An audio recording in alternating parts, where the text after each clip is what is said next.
आप मुझे सुनेंगे और मेरे द्वारा कही गई बातों पे खड़े हो जाएंगे। आप ये समझ लो कि यहां के किसान इस लड़ाई को जीत जाएंगे। तो मैं आपसे आग्रह करूंगा, बैठ जाओ। ये काम पत्रकार साथियों का, तुम मत करो, बैठ जाओ। ये काम पत्रकार साथियों करने दो, तुम समय खराब करा रहे हो मेरा। आप यहां के लोग बैठो, आपको देख के बिगड़ रहे हैं।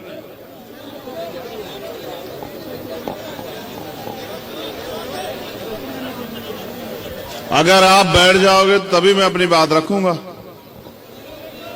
इस मामले में हमारी माताएं बहनें बड़ी अच्छी हैं। बताओ किसने उनसे एक बार भी कहा कि बैठ जाओ या उठ जाओ? जिनके कंधों पे सबसे ज्यादा जिम्मेदारी है वो तो देखो लापरवाही कर रहे हैं, जो कौम के युवा और जो माए बहनें जिनकी पगड़ी, जिनके सम्मान के लिए हम लोग लड़ रहे हैं पूरे देश में, उनको कुछ नहीं कहना पड़ रहा, जुगे तो बैठी। और तुमसे ज्यादा कपड़े और सरवर ओढ़ के सब बैठी हुई हैं। वो जो यहाँ का पर्दा है उसका भी पालन कर रही है, तुम पे तो पर्दा भी नहीं है, फिर भी ऐसे बेचैन क्यों हो यार? चैन से बैठ जाओ और आराम से बात सुनो। दोबारा नहीं कहूंगा, हल्ला मचाओगे तो चुप रह जाऊंगा बस। मैं सर्वप्रथम समय समय पे संत गुरु महापुरुष जो जन्मे, मैं उनको नमन करता हूं। और यहां उपस्थित नवलगढ़ की सम्मानित जनता, क्षेत्र से आए सम्मानित लोग, हमारी माताएं बहनें, बुजुर्ग, नौजवान साथी और इस मंच पर उपस्थित हमारे भीम आर्मी आजाद समाज पार्टी के सम्मानित नेतागण, यहां की जो संघर्ष समिति है, आयोजक समिति है, मैं उनका भी बहुत बहुत धन्यवाद देता हूं। भाई राजेश जोया जी, प्रदीप चंदेल जी, गोविंद बोयल जी, रवि मरोडिया जी, सुनील प्रदीप रॉयल जी, बहन अलका राठी जी जो जिलाध्यक्ष है महिला मोर्चा।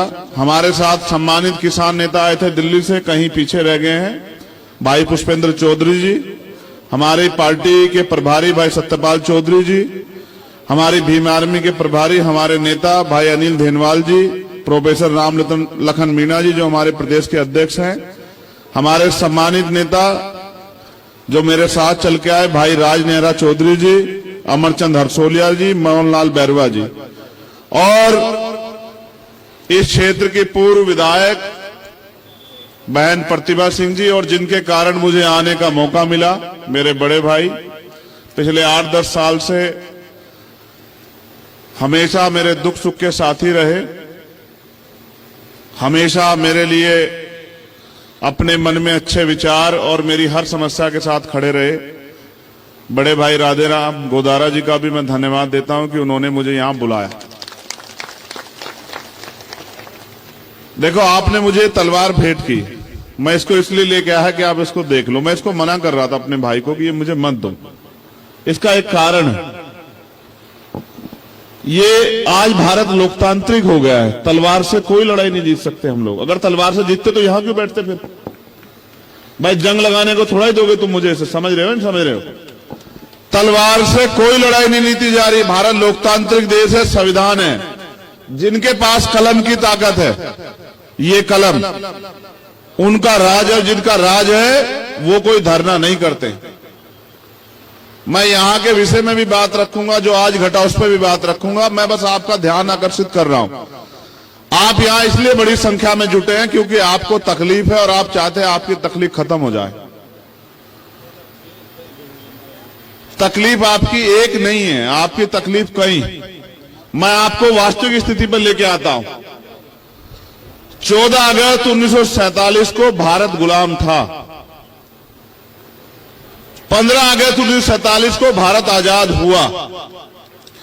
लेकिन इस देश के किसान, कमेरे और वंचित वर्गों को, महिलाओं को अधिकार नहीं मिले। अधिकार मिले जब 26 जनवरी 1950 को बाबा साहब अंबेडकर द्वारा लिखित संविधान इस देश में लागू हुआ। तब इस देश के वंचित वर्ग के लोगों को जानवरों के जीवन से इंसानों के जैसा जीवन जाने का अवसर मिला। अगर देश के प्रथम प्रधानमंत्री आजाद भारत के बेटी को भी प्रधानमंत्री बनने का मौका मिला तो वो बाबा साहब अंबेडकर के संविधान की वजह से मिला। अगर आज बहन बेटियां डॉक्टर, इंजीनियर, IAS, IPS बन रही हैं तो वो भारतीय संविधान में जो महिलाओं को अवसर मिले उसकी वजह से मिल रही। और आज अगर हमारी बहनें विधायक, मंत्री, मुख्यमंत्री, प्रधानमंत्री, राष्ट्रपति बनी है आज एक वंचित वर्ग की महिला, तो ये भी बाबा साहब डॉक्टर भीमराव अंबेडकर के संविधान की वजह से हो रखा है। मैं ये बात आपसे क्यों कह रहा हूं? जब 14 अगस्त को जो हालात देश की थी, 15 अगस्त 1947 को आजादी के बाद भी वही हालात थे। 26 जनवरी 1950 को संविधान ने आश्वस्त किया कि देश के हर नागरिक को, प्रत्येक नागरिक को रोटी, कपड़ा, मकान, सम्मान के साथ, अधिकारों के साथ जीवन को मिलना चाहिए, जीवन उनको जीने का अवसर मिलना चाहिए। जिनके पास जमीन नहीं थी उनको जमीन मिलनी चाहिए, जिनके पास घर नहीं था उनको घर मिलना चाहिए, जिनके पास रोजगार नहीं था उनको रोजगार मिलना चाहिए, जिनको पढ़ने के अवसर नहीं थे उनको पढ़ने के अवसर मिलने चाहिए, जो असमानता, जातिवाद के शिकार थे उनको भी सार्वजनिक रूप से घूमने फिरने और नौकरी, अवसर, रोजगार करने के अवसर मिलने चाहिए। जिन पे उद्योग धंधे नहीं उनको उद्योग धंधे मिलने चाहिए। इसके लिए भारत में लोकतंत्र आया कि देश की आम जनता तक उनके वास्तविक अधिकार कैसे पहुंचे। जमीनें नहीं थी आपके पास, जिन जमीनें के लिए आप लड़ रहे हो ये जागीरदारों के पास हुआ करती थी। फिर बाबा साहब अम्बेडकर सर छोटू राम साहब ने लड़े, आज उन्हीं की संतानें यहां बैठी हैं। वो लड़े और जमीनों के लिए लड़े कि जमीन मिले गरीब को, जमीन उसको मिले जो खेती कर रहा। और फिर भूमि जमींदारी आंदोलन हुआ, जमींदारी जो कानून था वो खत्म हुआ, कमजोर वंचित वर्ग के लोगों पे जमीन आई, तब आपने खेत में हल चलाया। और आज उन जमीनों को जो आपको आजादी के बाद मिली उनको ये सरकारें छीनने का काम कर रही। और इनका एकमात्र मकसद ये है, आप नहीं समझ रहे हो, कि जो रोजी रोटी चैन से किसान का मेरा खा रहा है उनकी रोजी रोटी भी छीन लो, वो लेबर क्लास बन जाए, बड़े बड़े धन्ना सेठ पूंजीपति, इनकी फैक्ट्रियां लगे, इनके बड़े बड़े व्यापार लगे, इनके बड़े बड़े मॉल बने और आपको हर एक चीज के लिए इनके पास गिरवी रखना पड़े अपना घर बार, और इनके यहां जाके आपको रोटी मांगनी पड़े। एक किसान पैदा करता है बंजर भूमि को। मेरे पिताजी प्राइमरी स्कूल के हेडमास्टर थे और उन्होंने मुझे सिखाया, वो खेती भी करते थे, रात को जा जाके पानी देते, तब जाके फसल पैदा होती। फिर प्राकृतिक मार है, फिर चोर भी ले जाता है, तमाम तरह की मुसीबतें हैं, उसके बाद फसल तैयार होती है। एमएसपी की कोई गारंटी नहीं। आप लड़ रहे हो, आपकी जमीन छिन गई, किसकी वजह से छिनी आपको नहीं पता। मैं तो नवलगढ़ की जनता पे वो कर रहा हूं भाई, मेरी बात पे गौर करना आप सब लोग। लोकतंत्र का मतलब ये है कि जिनकी ज्यादा संख्या उनका राज होगा, जो बहुसंख्यक लोग हैं उनका राज होगा। यही तो लोकतंत्र है ना, कि जिनकी वोट ज्यादा होगी उनका राज होगा। आपने तो सबसे बड़ी लड़ाई कमजोरी ये कर दी कि जिनके 10,000 वोट है उनका विधायक बन रहा है, जिनके 80,000 वोट है वो बैठ के तमाशा देख रहे हैं। देखो क्या किया आपने यहां। मैं ये नहीं कह रहा कि दूसरे लोग नहीं बन, सब बन सकते हैं, लेकिन आप ये बताओ, अगर दुश्मन के हाथ में औजार दोगे तो आपका इलाज करेगा नहीं करेगा बताओ। अब आज उसी के लिए तो परेशान हूं मैं वापिस आता हूं। मैं जब आ रहा था, हमारे साथी यहां से भी कह रहे थे, एक साथी हमारे बड़ी अच्छी बात कही उन्होंने, कि ये कह देंगे कि संविधान बाबा साहब ने नहीं लिखा है। संविधान तो क्या नाम बताया उनका, ए भैया छोड़ो, वीरवार मत बताओ, सुनो, बाबा साहब अंबेडकर की औलादे जिंदा हैं। इतिहास नहीं, भूगोल भी बदल देंगे, भूगोल। ऐसे गुंडे मवाली बहुत देखे हमने, समझ रहे हो। हमारा मन नहीं था जाने का वहां, तुम्हें सच बता रहे। हम किसान कमेरों की औलादे, हमारा मन नहीं था वहां जाने का, इसलिए जाने का मन नहीं था, आपके बीच में आने का मन था। वरना भाई लोग यहां बैठे हैं, अगर जाने का मन होता तो वो क्या वो डंपर वंपर लगाए थे, वो डंपर वंपर पलट के जाती भीम आर्मी। आप जानते नहीं हो किसान कमेरे को। यहां जो बैठे वो जानते, मैंने कहा कि रुक जाओ, तुम्हें लगता है कि हम आजाद हैं, है या नहीं है? तुम्हें लगता है ये डंपर रोक लेंगे क्या हमें? सुनो, हम यहां आए क्यों हैं? हमारा असल मकसद वो नहीं है। भाई ने बताया जब मेरी बात की शुरुआत कर रहे थे कि मैं माल्यार्पण का विरोध नहीं, मैं माल्यार्पण का विरोध नहीं करता, मैं माला पहनने का विरोध करता हूं। माल्यार्पण तो मैं अपने महापुरुषों को करता हूं, इसलिए करता हूं, उनका कर्ज है हमारे ऊपर, उन्होंने हमारे लिए बलिदान दिया है। वो हमारे लिए लड़े, संघर्ष किया, एक एक अधिकार के लिए जो आंदोलन किया, लाठियां खाई। हम क्रांतिकारियों के बच्चे हैं, हमें इस बात पे फख्र है इस देश में, किसान कमेरे को औलादे हैं।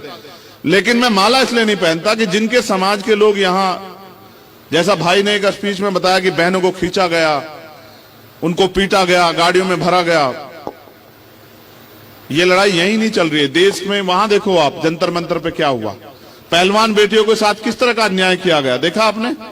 कल हरियाणा में किसानों के साथ किस तरह का अन्याय किया गया, वहां के नेता सारे उठा के बंद कर दे, किस तरह पीटा गया, एक किसान शहीद हो गया है। आपको लगता है मांगने से अधिकार मिल जाएंगे? अब तक आपकी समझ में नहीं आया कि अधिकार कैसे मिलेंगे। अधिकार छीनने पड़ते हैं, छीनने, और छीनने के लिए दम चाहिए। आप समय तय कर लो, जो सीनियर कमेटी के लोगों, मैं अपनी तरफ से आदेश नहीं देता हूं, मैं आंदोलन में आपकी मदद करने के लिए आया, उसकी पगड़ी बांधने नहीं आया कि मैं इस आंदोलन को आगे बढ़ाना चाहता हूं। आप जो तय करो, हमारे सीनियर साथी यहां हैं, अगर आप तय कर दोगे तो इस फैक्ट्री में एक दिन काम नहीं होगा, मेरा आपसे वादा, ताला लगा देंगे इस फैक्ट्री को। सुनो, हमारी जमीन आपको नहीं पता किस भाव दी है सरकार ने और किस भाव खरीदी जा रही है। आपको नहीं पता किस भाव देनी चाहिए थी,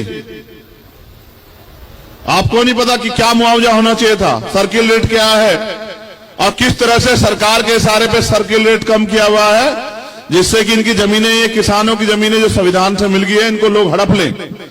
और आपको नहीं पता कौन कौन से लोग प्रभावित होंगे, जिनके खेत हैं वो तो किसान प्रभावित होगा, लेकिन जिनका घर चलता है खेती से, जो खेती से जुड़े लोगों से जुड़े हुए हैं, चाहे वो लोहे का, लकड़ी का काम करने वाला साथी हो, चाहे जिनके पशु पलते हो, या जिनको छोटा मोटा लकड़ी का रोजगार है, वो सब इनसे प्रभावित होंगे।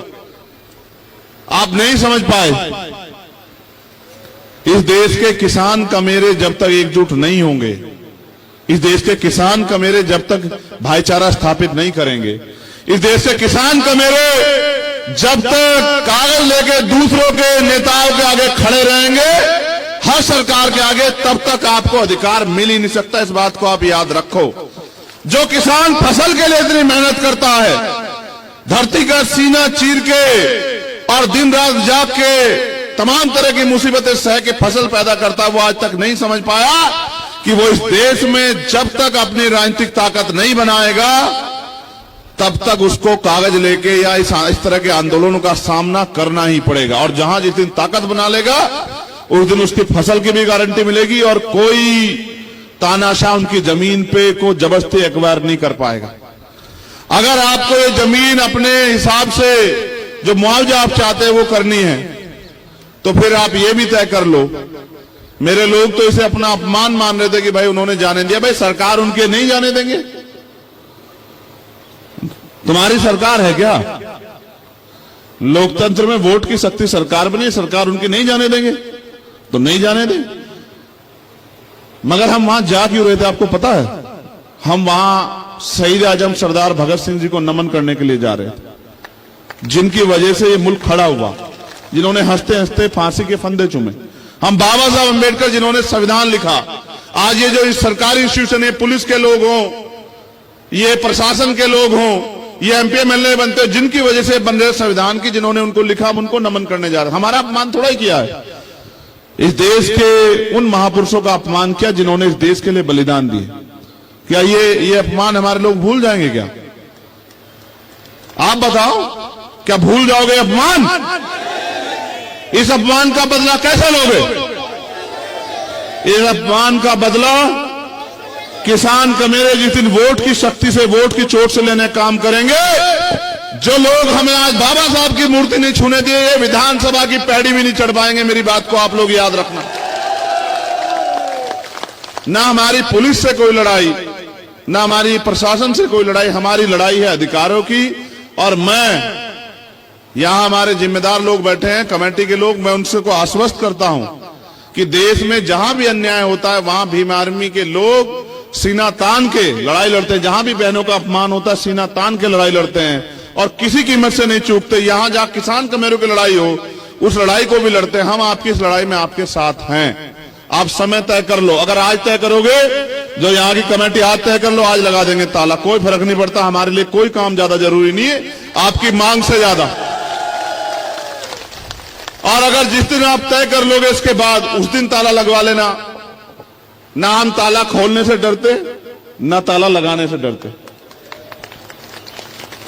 हम तो एक बात से डरते हैं कि किसान का मेरे बोलना कब सीखेंगे, ये अपनी ताकत को पहचानना कब सीखेंगे, ये अपने दोस्त और दुश्मन को पहचानना कब सीखेंगे। लगाते रहो नारे, उठाते रहो झंडे और अपने लोगों के साथ होने वाले अन्याय पे नारेबाजी और धरने प्रदर्शन करते रहो, या फिर तुम पे मौका आएगा। मैं तुम्हें सिर्फ सिखा सकता हूं, तुम्हारी उंगली नहीं पकड़ सकता हूं। तुम पे मौका आएगा अपने साथ हुए एक अन्याय का जवाब वोट की चोट से देके इनको बताना कि अगर हम बना सकते हैं। किसान समझते हो, किसान फसल उगाना जानता है तो काटना भी जानता है ना, जानता है नहीं जानता है बताओ। अगर हम फसल लगाना जानते हैं तो फसल काटना भी तो जानता है। ये तो हमारा लगाएगा पेड़ है जो आपको दुख दे रहा है। इसको सबसे पहले किसने लगाया? हमारे लोगों ने बनाया ना, विधायक बनाया नहीं बनाया? हमारा था कि हमारी बिल्ली हमें मयाऊ। देखो क्या गजब की बात होगी है। हमारे लोग ना बनाते तो बन जाता क्या विधायक? हमारा लगा पेड़ है, हमने दी ताकत और हम ही काटेंगे इस बार। ये भी याद रखना इस बात को अच्छी तरह से। और ऐसा काटेंगे कि आज के बाद कई मामले मेरे सामने आ गए। आज के बाद कोई जो है विधायक और एमपी, कोई मंत्री किसी किसान की जमीन पे गलत नजर नहीं उठाएगा और किसी गरीब की बच्ची की तरफ आंख उठा के नहीं देखेगा। हम सब जान रहे हैं उनके कर्मों को यहां। लेकिन मैं आपसे कहना चाहता हूं, सिर्फ नारों से काम नहीं चलेगा भाइयों। बहुत कम समय बचा। जैसे ये आंदोलन हो रहा है, अपने आंदोलन को मजबूत करो और इसके बाद गांव-गांव गली जाके समाज को जागरूक करो। हमारे महापुरुष जिनके बारे में हमारे साथियों ने कहा, मान्यवर काशीराम साहब कह गए कि वोट की रक्षा ऐसे करो जैसे बहन बेटी की रक्षा होती है, और बहन बेटी की रक्षा ऐसे करो जैसे जमीन की रक्षा की जाती है। जिस तरह से बहन बेटी की रक्षा के लड़ते इस तरह से अपनी जमीन के लिए भी लड़ो, चाहे कोई कीमत चुकानी पड़े। किसानों का इतिहास रहा है कि उन्होंने अंग्रेजों के दांत खट्टे किए हैं, वो इनके भी दांत खट्टे कर देंगे। और मैं आपसे कहना चाहता, अधिकार मांगने से नहीं मिलते, मांगने से भीख मिलती है।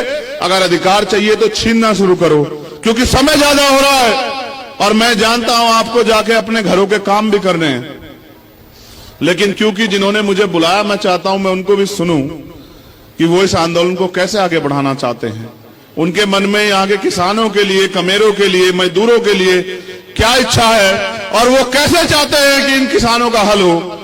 फिर जैसे मैं उनके आज के बुलावे पे आया, मैं उनके साथ रहूंगा। और मैं उनसे कहना चाहता हूं कि जब आप तय कर ले मन में कि इनके न्याय की लड़ाई को जमीन पे मजबूत करना हो, आप हमें बता देना। हम और हमारे सब साथी अपनी पूरी ताकत से इस लड़ाई को मजबूत करेंगे। बस आखिरी बात आपसे कहनी है, उठो, जागो, पहचानो, संघर्ष करो, अपनी ताकत को एकजुट करो और फिर आगे बढ़ो। वक्त आने वाला वक्त आपको कोई नहीं रोक सकता, क्योंकि आज अगर कोई लड़ रहा है तो वो आप हो, और जो आज लड़ रहा है वो कल का जो है वो लड़ाका कल का ताकतवर बनेगा। जो ताकतवर बनेगा वो अपने लोगों के लिए काम करेगा। साहब ये कहा करते थे कि वोट अगर इनको दोगे तो इनके लोग ताकतवर होंगे, और वोट अगर उनको दोगे तो उनके लोग ताकतवर होंगे। अगर वोट अपने लोगों को दोगे तो आपके लोग ताकतवर होंगे। जब आपके लोग ताकतवर होंगे तो आपके काम करेंगे, आपके लिए खड़े रहेंगे। फिर अच्छा सोचो, यहां अगर हमारा व्यक्ति ताकतवर होता तो क्या यहाँ के सीओ साहब मुझसे कहते कि भैया वहां मत जाओ, उधर परमिशन नहीं है? क्या मुझे परमिशन मांगनी पड़ती? तो मेरी परमिशन तो आप डिनाई करवा रहे हो। आप ताकतवर बन जाओ, मेरी परमिशन खुद ब खुद हो जाएगी। ठीक है, बहुत बहुत धन्यवाद। जय भीम, जय भारत, जय मंडल, जय जोहार, जय जवान, जय किसान। आप सबकी एकता जिंदाबाद। और किसान भाइयों के लिए संदेश, आप जीतोगे, थोड़ा सा समय लगेगा। ये बहरी सरकार है, इसको सुनाने के लिए दिमागों की जरूरत है। आज के लिफाफे से सुधर गई तो ठीक है, नहीं तो जब कल ताला लगेगा तब सुधरेगी। फिर चाहे किसी को बुला लेना, ताला तब खुलेगा जब किसानों की मांगे पूरी हो जाएगी, उनको मुआवजा मिलेगा और उनके बच्चों को यहाँ नौकरी मिलेगी। ये जमीन हमारी है, ये इन पे अधिकार हमारा है, इन पे नौकरी हमारे बच्चों को मिले और हमारे उचित मुआवजा मिले। मैं इस मांग का समर्थन करता हूं। धन्यवाद।